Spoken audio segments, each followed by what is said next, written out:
ರಾಜ್ಯಕ್ಕೆ ಮತ್ತೆ ಒಕ್ಕರಿಸಿದೆ ಕೊರೋನಾ. ಈ ಕೊರೋನಾ ನಿಯಂತ್ರಣಕ್ಕಿಳಿದಿದೆ ಸರ್ಕಾರ. ಸಾರಿ ಕೋವಿಡ್ ಟೆಸ್ಟ್ಗಳಿಗೆ ಸೂಚನೆಯನ್ನ ನೀಡಲಾಗಿದೆ.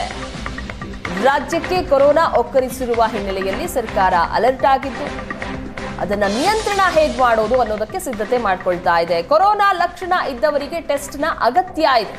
ಆಸ್ಪತ್ರೆಗಳನ್ನ ಹೀಗಾಗಿ ಸನ್ನದ್ಧ ಸ್ಥಿತಿಯಲ್ಲಿ ಇರಿಸಿಕೊಳ್ಬೇಕು ಅಂತ ಸೂಚನೆಯನ್ನ ನೀಡಲಾಗಿದೆ ಸರ್ಕಾರದಿಂದ. ಹುಬ್ಬಳ್ಳಿಯ ಕಿಮ್ಸ್ಗೂ ಸಹ ಸರ್ಕಾರ ಸೂಚನೆ ಕೊಟ್ಟಿದೆ. ಕೋವಿಡ್ ಪತ್ತೆಯಾದರೆ ಸೂಕ್ತ ಚಿಕಿತ್ಸೆಗೆ ವ್ಯವಸ್ಥೆ ಮಾಡಲಾಗಿದೆ. ಕಿಮ್ಸ್ನಲ್ಲಿ ನೋಡಲು ಒಬ್ಬ ಅಧಿಕಾರಿಯನ್ನ ಸಹ ನೇಮಕ ಮಾಡಲಾಗಿದೆ. ಕಿಮ್ಸ್ ನಿರ್ದೇಶಕ ಡಾಕ್ಟರ್ ಎಸ್.ಎಫ್. ಕಮ್ಮಾರ್ ಈ ಬಗ್ಗೆ ಹೇಳಿಕೆಯನ್ನ ಕೊಟ್ಟಿದ್ದಾರೆ. 5 ಜಿಲ್ಲೆಗಳ ಸ್ಯಾಂಪಲ್ ಅನ್ನ ಸಹ ಸಂಗ್ರಹಿಸೋದಕ್ಕೆ ಆದೇಶವನ್ನ ಕೊಡಲಾಗಿದೆ ಸರ್ಕಾರದಿಂದ. ಮತ್ತೊಮ್ಮೆ ಕೊರೋನಾ ಭೀತಿ ಎದುರಾಗಿದೆ. ಈಗಾಗಲೇ ರಾಜ್ಯದಲ್ಲಿ ಹಲವೆಡೆ ಕೋವಿಡ್ ಕೇಸ್ಗಳು ಪತ್ತೆಯಾಗ್ತಿದೆ. ಇದರ ಮುಂಜಾಗ್ರತಾ ಕ್ರಮವಾಗಿ ಸರ್ಕಾರ ಈಗಾಗಲೇ ಜಿಲ್ಲಾ ಕೇಂದ್ರಗಳಲ್ಲಿ ಪ್ರಮುಖ ಆಸ್ಪತ್ರೆಗಳಲ್ಲಿ ತಪಾಸಣೆಗೆ ಒಳಪಡಿಸಬೇಕು ಅಂತ ಹೇಳಿ ಈಗ ತಯಾರಿ ಮಾಡಿಕೊಳ್ಳಿಕ್ಕೆ ಈಗಾಗಲೇ ಸೂಚನೆಯನ್ನ ಕೊಟ್ಟಿದೆ. ವಿಶೇಷವಾಗಿ ಹುಬ್ಬಳ್ಳಿಯ ಕಿಮ್ಸ್ ಆಸ್ಪತ್ರೆಗೆ ಕೂಡ ಈಗಾಗಲೇ ಗೈಡ್ಲೈನ್ಸ್ ಅನ್ನ ನೀಡಲಾಗಿದೆ.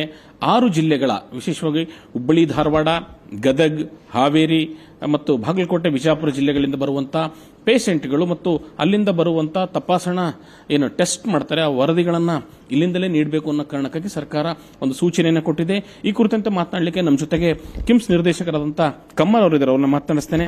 ಸರ್, ಏನ್ ಸರ್ಕಾರ ಗೈಡ್ಲೈನ್ಸ್ ಕೊಟ್ಟಿದೆ, ಏನೇನು ತಯಾರಿ ಮಾಡ್ಕೊಳ್ತಾ ಇದೆ? ಕರ್ನಾಟಕ ರಾಜ್ಯ ಆರೋಗ್ಯ ಮತ್ತು ಕುಟುಂಬ ಕಲ್ಯಾಣ ಸಂಘ ಬೆಂಗಳೂರು ಅಲ್ಲಿಂದ ನಮಗೆ ಒಂದು ಸುತ್ತೋಲೆ ಬಂದಿದೆ.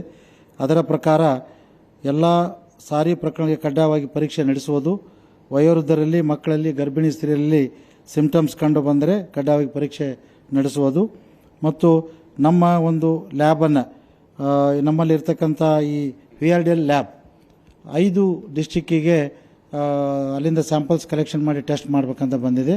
ಅದರಲ್ಲಿ ಬಾಗಲಕೋಟೆ, ಧಾರವಾಡ, ಗದಗ್, ಹಾವೇರಿ ಮತ್ತು ಬೆಳಗಾವಿ ಸೇರಿ ಇಲ್ಲಿ ಒಬ್ಬರು nodal officer doctor Mahesh, professor HOD of ಮೈಕ್ರೋಬಾಲಜಿಯನ್ನು ಅವರನ್ನ ನೋಡಲ್ ಆಫೀಸರ್ ಅಂತ ಮಾಡಿದ್ದಾರೆ. ಸೊ ಮತ್ತು ಇವತ್ತು ಜಿಲ್ಲಾಡಳಿತ ಪರವಾಗಿ ನಮಗೆ ಜಿಲ್ಲಾಧಿಕಾರಿ ಕಚೇರಿಯಲ್ಲಿ ನಮ್ಮ ವೈದ್ಯಕೀಯ ಅಧೀಕ್ಷರು ಈಗ ಮೀಟಿಂಗ್ನಲ್ಲಿ ಅಟೆಂಡ್ ಆಗಲಿಕ್ಕೆ ಹೋಗಿದ್ದಾರೆ. ಸೊ ಎಲ್ಲ ಜಿಲ್ಲಾಡಳಿತ ಮತ್ತು ಜಿಲ್ಲಾ DHO ಮತ್ತು ನಾವು ಎಲ್ಲರೂ ಸೇರಿ ಪ್ರಿಪೇರ್ಡ್ನೆಸ್ನೆಲ್ಲ ಒಂದು ಪ್ರಿಲಿಮಿನರಿ ಮೀಟಿಂಗ್ ಮಾಡ್ಕೊಂಡಿದ್ದೀವಿ. ಈ ತಮ್ಮ ವಾಹಿನಿ ಮುಖಾಂತರ ನಾನು ಸಾರ್ವಜನಿಕರಲ್ಲಿ ವಿನಂತಿ ಮಾಡಿಕೊಳ್ತೇನೆ, ಯಾರೂ ಭಯಪಡುವ ಅವಶ್ಯಕತೆ ಇಲ್ಲ ಮತ್ತು ಪ್ಯಾನಿಕ್ ಆಗೋ ಅವಶ್ಯಕತೆಯೂ ಇಲ್ಲ.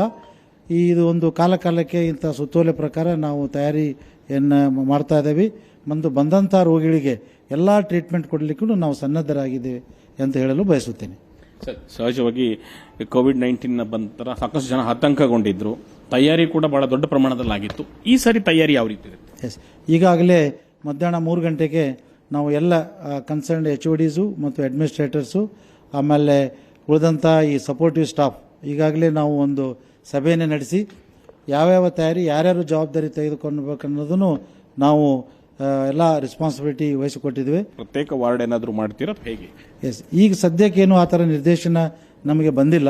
ಸೊ ಬಂದರೂ ಕೂಡ ನಾವು ಹೋದ ಒಂದು ಕೋವಿಡ್ ಫಸ್ಟ್ ವೇವ್, ಸೆಕೆಂಡ್ ವೇವ್ಲಿ ಏನು ಒಂದು ಐಸೋಲೇಷನ್ ವಾರ್ಡ್ ಮಾಡಿದ್ವಿ, ಐಸೋಲೇಷನ್ ಮಾಡಲಿಕ್ಕೆ ಈಗಾಗಲೇ ಜಾಗವನ್ನು ಗುರುತಿಸಿದ್ದೀವಿ.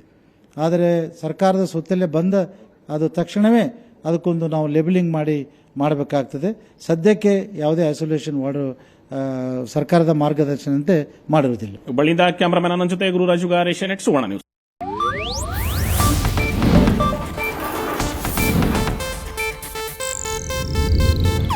ಇದು ಏಷ್ಯಾನೆಟ್ ನ್ಯೂಸ್ ನೆಟ್ವರ್ಕ್ ಪ್ರಸ್ತುತಿ.